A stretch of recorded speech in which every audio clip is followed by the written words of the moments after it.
Bonjour, bienvenue dans cette vidéo. Donc aujourd'hui, je vais faire un exercice que j'apprécie particulièrement, c'est répondre à vos différentes questions, qui ont été collectées par mon assistant. Alors, ces questions vont concerner la mémorisation, les profils d'apprentissage et aussi deux, trois petites choses, et je vais répondre à ces questions via un concept qui a été développé par le psychologue Irving Janis en 1972, qui est le groupthink.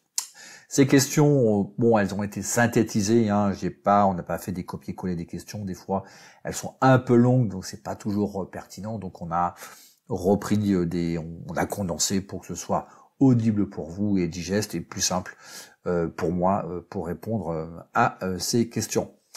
Avant de commencer, hein, je vous le rappelle, vous avez de la formation gratuite, le lien en description. J'en dis pas plus et on va directement à la réponse, les réponses que je vous apporte à toutes ces questions. Alors, première question très intéressante, c'est les 7 profils d'apprentissage, cela ressemble beaucoup à l'énéagramme. Alors, si vous ne connaissez pas l'énéagramme, hein, ce sont des typologies de caractères. Alors, normalement, non, mais bon, on va dire pour simplifier un peu à l'extrême. Donc, ce sont des typologies de caractères au nombre de 9. Qui a été vulgarisé et développé par une américaine qui s'appelle Helen Palmer et qui aujourd'hui, on va dire, assez populaire parce que justement typologie de caractère. Alors, donc il y a 9 typologies avec des ailes, avec des signes de désintégration, d'intégration, enfin c'est assez complexe. Il y a des formations pour ça. C'est classé dans une forme d'ésotérisme, d'accord? Donc ça repose pas sur quelque chose de, on va dire, entre guillemets, scientifique, même si c'est intéressant. Sauf que, évidemment, on peut retrouver des choses de l'énéagramme dans les profils d'apprentissage, mais c'est deux choses strictement différentes, même s'il y a des ressemblances. Oui, c'est un petit peu comme si vous disiez un éléphant et un lion, c'est exactement pareil, parce que ce sont deux mammifères qui vivent dans la savane, qui n'ont pas de prédateurs, que tout le monde craint. Voilà. Donc donc on peut pas dire qu'un éléphant c'est pareil qu'un lion. Là, c'est exactement pareil. C'est exactement analogue. On peut pas comparer, même s'il y a des analogies. Analogie ne veut pas dire similitude. Donc l'énéagramme, c'est vraiment une typologie de caractère, ce qui n'est pas du tout le cas des 7 profils d'apprentissage. Hein. Donc l'origine, tout ça, je le décris dans le livre. Alors je sais que avant l'écriture du bouquin, donc en 2005 quand il est sorti, hein, l'énéagramme c'était un peu compliqué à lire. Et là, je me souviens d'une petite anecdote personnelle. C'était en 2012, je faisais une formation atelier à Paris. Et une participante vient et me dit « Oui, Jean-François, les 7 profils d'apprentissage, c'est de l'énéagramme. » Donc je lui explique ce que je vous explique. Ah mais non, là il y a un bouquin qui vient de sortir sur l'énéagramme, tu as repris exactement la même chose qui est écrit dans ce bouquin-là. Donc elle disait, tout ce que tu dis dans ton livre, dans ce livre de ce monsieur-là, il dit exactement la même chose. Enfin, c'est très analogue, voire même vraiment plus que analogue. Et donc, elle me montre ce livre. Et moi, j'ai apporté mon livre. Et donc, elle me dit, regarde, effectivement, ce qui était assez troublant, c'est que cette personne cet auteur, on voyait beaucoup de choses. C'était pas du plagiat, mais quand même limite. Et j'ai eu une petite puce à l'oreille, et on a regardé les dates. Donc, son livre datait de 2011, il était sorti en 2011, et le mien en 2005. Vous voyez? Donc, il y avait 6 ans d'écart. Voilà, donc je vous laisse deviner qui s'est inspiré de qui. D'autant plus que le livre, ce qui m'avait un peu chagriné, c'est qu'il avait repris les histoires que je développe dans le livre. Voilà. Hein. Donc attention, je sais que je suis, tant mieux, hein, parce que ça veut dire que c'est une certaine forme de succès, que le livre des 7 profils d'apprentissage est pas mal copié, repris, déformé. Voilà, bon, c'est le jeu, hein, c'est comme ça. Donc voilà la réponse. Donc non, les 7 profils d'apprentissage, ça s'adresse vraiment sur des typologies d'apprentissage et rien d'autre. L'énéagramme, c'est un caractère. Vous pouvez avoir 2 profils d'apprentissage identiques et des caractères ou des comportements complètement différents, ce qui n'est pas le cas de l'énéagramme. Et puis après, les puristes de l'énéagramme, hein, c'est vraiment, je dirais pas une science, mais il y a tout un codage, c'est un petit peu comme l'astrologie, vous voyez, ça s'improvise pas. Là aussi, ça s'improvise pas. Donc, on peut pas faire l'analogie, même si il y a des similitudes. Ensuite, pour la question suivante, les moyens mnémotechniques sont quand même importants pour mémoriser. La réponse est non. Nous, on pratique plus d'un millier de jeunes. On n'utilise pas de moyens mnémotechniques et voilà, ça fonctionne plutôt bien. Alors, je sais que dans la littérature, dans ce que vous trouvez sur Internet, ou certains livres sur la mémorisation, on met en avant les moyens mnémotechniques. Mais dans ma pratique, dans la pratique du collectif, le moyen mnémotechnique est un blocage d'apprentissage, tout simplement. Oui, c'est aussi bizarre que ça puisse paraître. Et d'ailleurs, on a un jeune personne qui vient de rentrer dans le collectif et qui est vraiment un féru de mémorisation et de mnémotechnique et s'est rendu compte qu'effectivement, la mnémotechnique est un blocage. Voilà. Ensuite, est-ce que les jeunes accompagnés dans le collectif sont suivis après ? Et comment ça se passe ensuite? Alors, généralement, donc il y a un suivi en moyenne, c'est 7-8 séances. Des fois, ça peut faire moins, des fois c'est 4-5 séances suffisent, et des fois ça peut faire plus. Donc ensuite, le jeune fait l'expérience devant ses parents, comme quoi il peut apprendre n'importe quoi, il n'a plus de blocage d'apprentissage. Et donc, il fait l'expérience devant ses parents. Ensuite, il y a un briefing, un bilan d'après l'expérience auprès des parents. Voilà. Et ensuite, 3 mois après, il y a un deuxième bilan fait pour voir qu'est-ce qu'on peut constater au niveau de l'évolution du comportement du jeune et des notes. C'est tout. Quand l'accompagnement est terminé, il est terminé. Il y a pas de réactivation. Ensuite, c'est le nouveau schéma chez le jeune est ancré, il est ancré à vie, plus besoin d'intervenir. Donc on intervient par professionnalisme auprès des parents, un premier bilan, fin d'accompagnement et au bout de 3 mois. Mais surtout, il n'y a pas besoin de réactiver, il n'y a pas besoin de faire des piqûres de rappel, on va dire. Comment faire partie du collectif? C'est une bonne question. Il faut intégrer le programme de formation et d'accompagnement. Si vous ne faites pas partie, si vous n'intégrez pas, si vous ne faites pas partie de la formation, de l'accompagnement, vous ne pouvez pas y rentrer. Le collectif, je le rappelle, des 7 profils d'apprentissage, c'est les personnes qui suivent le programme et qui partagent donc la même pratique, donc ils suivent le même programme de formation qui est mon programme de formation, partagent la même pratique, se réunissent au sein d'un collectif qui est une association qui s'appelle le collectif 7 profils d'apprentissage et échangent. Donc c'est sûr que si vous partagez pas la même pratique, ça n'a aucun sens.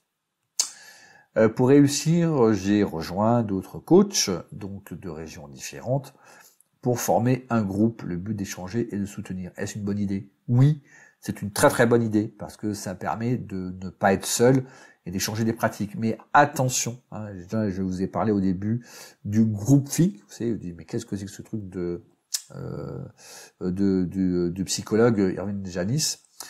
Simplement, c'est que Irvine Janis s'est rendu compte, où il a plutôt étudié l'échec de la baie des cochons. Vous savez, la baie des cochons, c'était une tentative de la part de Kennedy, des États-Unis, de renverser le régime de Fidel Castro. Et donc, il y avait un groupe d'experts qui a réfléchi sur comment faire, et cette opération s'est soldée par un gros fiasco. Et Irvine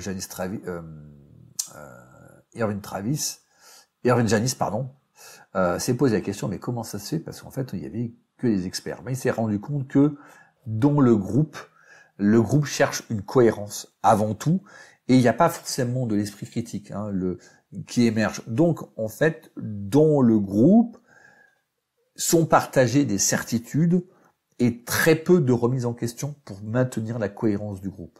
Voilà, c'est ça.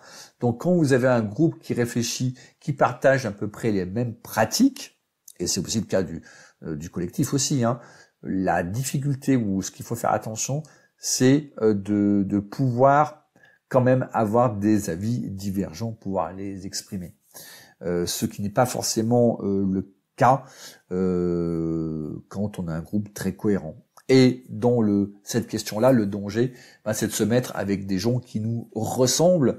Donc, comme ce sont des gens qui nous ressemblent, il n'y a pas forcément de remise en question et d'esprit critique. Notamment si vous vous regroupez entre coachs scolaires qui ne réussissent pas. Dans ces cas-là, vous partagerez les mêmes pratiques et les mêmes croyances, à savoir oui c'est dur, mais on peut pas en vivre, mais on peut faire que 50 € de l'heure et proposer 1000 €, c'est vraiment une vue de l'esprit, vous voyez tout ça. Donc il faut faire attention. Donc oui, dans le fait que ça aide vraiment à ne pas se sentir seul et à partager des idées, mais attention que les membres du groupe soient dans une dynamique de réussite et non pas d'échec, parce qu'en fait, ensuite, vous allez être pollué par éventuellement des croyances limitantes. Ensuite, je fais des bilans après mes sessions gratuites avec les parents, c'est très très bien. Donc c'est ce que fait aussi le collectif. Mes bilans sont détaillés et le plus précis possible pour montrer mon sérieux. C'est une bonne idée. Mais je fais peu de ventes, 1 parent sur 10 à peu près. Est-ce normal? Non. Alors, je dis non et oui. Alors, je sais pas, ici, dans cette question, je ne sais pas quel type de parent vient. Je sais que nous, dans le collectif, on a un taux de transformation, on va dire de vente, de 60%. C'est-à-dire que 6 entretiens sur 10 aboutissent à une vente à 1000 €. Alors, deux choses. Déjà, les personnes qui demandent une session gratuite auprès du collectif sont généralement des parents dans le bon persona. C'est-à-dire que le coach du collectif peut vraiment lui apporter une solution. Il y a une vraie demande en face et le coach peut lui apporter une vraie solution. Donc c'est pas un parent touriste curieux. Donc, déjà, ça permet déjà d'augmenter le taux de conversion et d'expliquer aussi peut-être éventuellement chez cette personne le taux de vente de 1 pour 10 qui est de 10%, ce qui est pas très élevé. Et ensuite, il y a une deuxième chose que je vois, c'est que attention quand vous faites des bilans détaillés pour montrer votre sérieux, de ne pas tout dire. Et probablement aussi, ça j'ai eu aussi dans le monde du collectif, chez les coachs du collectif, de faire un bilan trop exhaustif, trop détaillé, vous donnez la solution gratuitement. Donc en fait, ça donne l'illusion aux parents d'avoir la solution et ils viennent pas commander votre accompagnement. Et c'est peut-être aussi la raison pour laquelle chez cette personne, les bilans sont peut-être trop détaillés, peut-être que cette personne en dit trop. Les bilans du collectif, c'est maximum une page. C'est pas, et on donne pas la solution. On fait pas de recommandations. Là aussi, c'est un problème. Si vous donnez des recommandations, voilà comment son profil d'apprentissage, voilà les recommandations que je donne. Vous donnez des recommandations. Pourquoi prendre votre accompagnement alors, voyez? Surtout s'il est à 1000 €. Donc voilà ce que je vois ici, la raison pour laquelle il y ait relativement peu de ventes sur deux facteurs. Probablement, je me répète, je suis désolé, mais probablement les parents sont pas assez qualifiés, c'est-à-dire que les parents, il y a un peu de tout, il y a des touristes, il y a des parents vraiment intéressés qui sont dans le bon persona, et deux, les bilans sont probablement trop détaillés, donc la solution est donnée. Ensuite, l'exercice de mémorisation est-ce que la liste est toujours de 40 mots? Non. Et si oui, pourquoi? Alors, ça va de 40 à 60, je crois même on est monté à 70 en fonction du jeune. Alors pourquoi 40 mots? Parce que 40 mots, c'est suffisamment beaucoup pour que ce ne soit pas reproductible par les parents, donc ça soit suffisamment difficile. Donc c'est quand même 40 mots, c'est quand même beaucoup, et pas plus parce que ça prend un certain temps. Le jeune, quand il fait son expérience devant ses parents, ça peut durer entre 30 minutes et 1 heure. Donc 40 mots, c'est plutôt le bon ratio. Mais on peut arriver à 60, 70, 50, 60, 70, ça c'est vu. Voilà. pour le fun, le jeune avait envie d'aller jusqu'au bout, de faire quelque chose d'assez extraordinaire devant ses parents, notamment lorsque l'enfant est soi-disant dyslexique. Il tient pas 5 secondes, ça s'est vu. Il tient pas 5 secondes sur une chaise. Il a des problèmes de concentration. Il est sous Ritaline. Et puis il fait l'expérience avec 60 mois. Ça s'est vu. Je vous dis ça parce que ça s'est passé très récemment. Bon les parents ils tombent de leur chaise, notamment quand le jeune s'y amuse et il passe 50 minutes ou 1 heure à répéter à restituer des mots à l'endroit, dans l'ordre, dans le désordre et dans n'importe quel ordre. Voilà, 60. Et ça, c'est assez savoureux d'avoir le retour des parents. Donc voilà. Est-ce que vous avez beaucoup de jeunes qui sont TDAH? J'ai répondu en partie. Sont-ils sauvables? Alors, on a facilement... Là, je le fais de tête, d'accord. J'ai pas fait de statistiques très précises, mais on a facilement 50% des jeunes sont diagnostiqués soi-disant TDAH. 50%. Et on va dire, parmi ces jeunes, 50%, un tiers sont sous Ritaline. Donc, tous les jeunes TDAH, donc là, moi, j'ai une bonne vision là-dessus, sur les plus d'1 millier de jeunes, donc là, aujourd'hui, on est pratiquement à 2 milliers de jeunes suivis, d'accord? On n'a jamais vu un jeune être dans la possibilité de faire l'expérience devant ses parents, même avec un TDAH soi-disant sévère. Alors, est-ce que ça veut dire qu'on sait traiter de ces enfants TDAH? Non. Ça veut dire simplement qu'ils ont été mal diagnostiqués. C'est-à-dire qu'on leur colle l'étiquette TDAH et qu'en fait, non. Ok, ils ont des soucis de concentration, mais c'est pas parce qu'ils ont des soucis de concentration et d'attention qu'ils sont TDAH. C'est-à-dire que les parents sont extrêmement inquiets. Bon, voilà, on a des expertises de neuropsychologues, mais déjà, à la base, pensez à un truc. Donc, si vous voulez savoir ce que c'est le TDAH, vraiment, adressez-vous, allez consulter les ouvrages de Isabelle Roskam, qui est la grande spécialiste, qui est docteur en psychologie à l'Université libre de Bruxelles. Et d'ailleurs, moi, j'avais fait une émission avec elle sur Sud Radio il y a une dizaine d'années sur justement le TDAH, et elle disait que un enfant TDAH, il va pas à l'école, il peut pas aller à l'école. Le scolariser, ça devient un vrai problème, et un des deux parents est obligé quelque part de sacrifier ses carrières professionnelles pour s'occuper de l'enfant. Voilà. Donc quand on voit des enfants qui sont au collège ou au lycée qui disent oui mais il est TDAH, non. Parce qu'ils pourraient pas aller jusqu'au collège ou au lycée, voilà, tout simplement. Donc on a des enfants diagnostiqués à tort TDAH qui ont des vrais problèmes de concentration et de mémorisation, et ça se passe extrêmement bien. D'ailleurs, c'est là où on a d'ailleurs même les meilleurs résultats.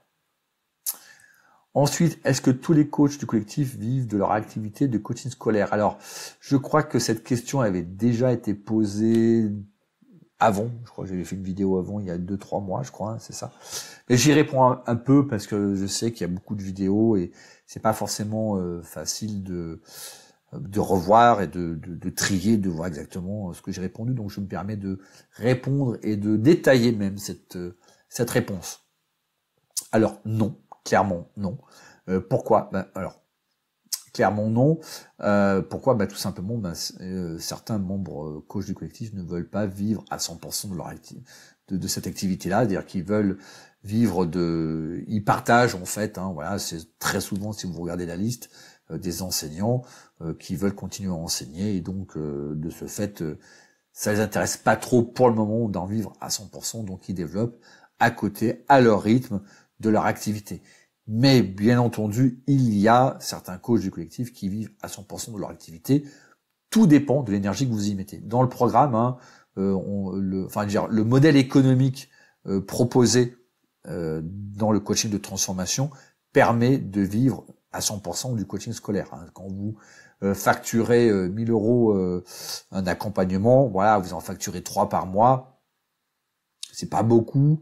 Vous faites 3000 € de chiffre d'affaires, Bon, voilà, ça vous fait 36 000 euros de chiffre d'affaires en auto-entreprise, ça vous fait un salaire de 2300 euros net d'impôts, hein, je le précise bien. Donc vous commencez à vivre, peut-être pas forcément confortablement, mais quand même, c'est quand même déjà pas mal, c'est un salaire de maître des écoles en fin de carrière. Donc voilà, c'est possible, bien entendu, mais la condition, c'est évidemment d'y mettre l'énergie. Hein. C'est comme acheter une Ferrari et puis pas mettre d'essence. Ben, si vous ne mettez pas d'essence, vous n'irez pas bien loin. Donc là, c'est exactement pareil. Donc oui, le modèle économique, vous avez il y a tous les outils nécessaires et le savoir-faire pour vivre de cette activité. Après, ça va dépendre de l'énergie que vous y mettez. Alors, si vous faites une seule conférence par an, ben c'est sûr que, et avec un peu de réseau, c'est sûr que vous aurez de la difficulté. Maintenant, si vous faites des conférences tous les 15 jours, ben, vous allez développer votre activité. Et la dernière question, je veux quitter l'éducation nationale. Est-ce une bonne idée de partir pour se consacrer à 100% à mon activité de coaching scolaire? Alors, la réponse est non. Alors, pourquoi non? Parce que en fait, c'est ce qu'on appelle, hein, c'est la stratégie de quitter les bateaux. Je quitte mon métier, alors l'éducation nationale ou pas, hein, peu importe. Hein, voilà, le programme n'est pas réservé aux enseignants, même s'il y en a beaucoup. C'est une mauvaise idée. Pourquoi? Donc c'est ce qu'on appelle brûler les bateaux. À la base, ça part d'un principe qui est assez logique, c'est-à-dire que on peut plus reculer, on est obligé de réussir son projet. C'est ce qu'on appelle brûler ses bateaux, c'est-à-dire qu'on peut plus revenir en arrière, ce qui donne une obligation de se bouger pour pouvoir réussir. Sauf que c'est une mauvaise idée. Pourquoi? Parce que quand vous faites ça, vous sautez un peu dans le vide sans parachute. Donc, comme disaient des proches, le problème c'est pas la chute, c'est l'atterrissage. Et quand vous faites ça, vous avez le stress de rien avoir. Voyez. Donc ce stress est un peu léger au début, et puis avec le temps, ce stress va s'intensifier parce que même si vous activez, vous pouvez pas forcément développer votre réseau comme ça. Ça c'est pas forcément un claquement de doigts. Donc ça va générer du stress, et ce stress risque de vous, de limiter votre capacité de discernement, de prendre des bonnes décisions. Et donc, le stress, c'est quoi le stress? De plus avoir assez de revenus, de pas assez avoir de clients, voire même pas de clients du tout, et que ça prenne du temps. Parce que aussi, il y a un facteur temps à en prendre en compte. Et donc, si vous avez brûlé vos bateaux, vous avez quitté l'éducation nationale, alors vous pouvez vous donner 1 an, mais même, il y a quand même une certaine pression qui est pas forcément soutenable par tout le monde. On a estimé à peu près que ce principe de brûler les bateaux, ça fonctionne un peu pour 1 ou 2% des gens. Et pour 98% des gens, il est important d'avoir ce sentiment de sécurité derrière. D'ailleurs, à ce propos, il vaut mieux avoir l'inconfort d'avoir trop de travail. Par exemple, imaginez vous êtes enseignant, vous faites vos cours et vous devez développer votre réseau et faire du coaching scolaire à côté. Dans le coaching de transformation, vous vendez un coaching par mois, ça vous fait 1 000 euros, c'est plutôt bien, vous voyez. Ça demande un effort, ça crée un inconfort de travail supplémentaire, mais c'est pas insupportable que de se dire j'ai plus rien et je stresse parce que j'ai pas assez de clients. Ouais.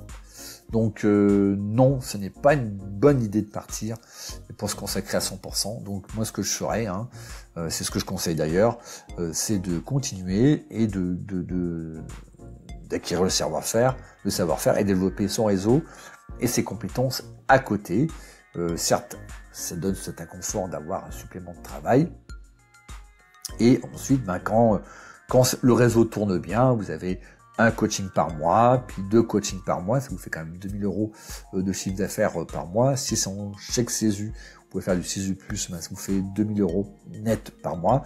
C'est intéressant, c'est quasiment le salaire d'un enseignant. Voilà, vous pouvez envisager ensuite de quitter l'éducation nationale et de dire, je quitte et j'ai déjà un réseau, j'ai quelque chose qui tourne et je pourrais envisager de vivre à 100%. Voilà pour la réponse à ces questions. Hein. Donc, j'espère que j'ai répondu de façon suffisamment claire pour que vous ayez toutes vos réponses. Like si vous avez aimé, abonnez-vous à la chaîne et je vous dis à très bientôt. Ciao!